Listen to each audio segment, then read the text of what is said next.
Ligjërata dhe fjalimet të zgjedhura të Imam Aliut. Ai nuk ju a kërkon mbështetjen për shkak të ndonjë dobësie dhe as ju kërkon hua sepse ka mbetur ngushtë, por ndon se zotëron tër ushtritë e qiejve e tokës dhe është i fuqishëm e i mençur.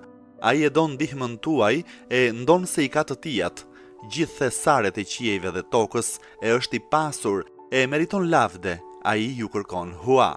Në fakt, ai ju vë kështu në provë, në bëni as bëni punë të mira, prandaj nxitoni në kryerjen e punëve të mira që të banoni pranë tij kur t'ju thoras.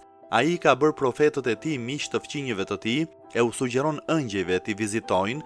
Ai ka fisnikëruar veshët e tyre që në ta të mos arrijë gjëma e flakëve të ferrit, e u ka dhënë trupave të tyre mbrojtje nga lodhja e raskapitja. Kjo është mirësia e Zotit, e ai ja jep kujdo që do. Zoti është Zoti i mirësisë së pashtershme. Unë ju them atë që duhet të dëgjoni dhe kërkoj ndihmën e Zotit për veten time dhe për ju. Ai më është i mjaftueshëm sepse më jep ilaçin më të mirë.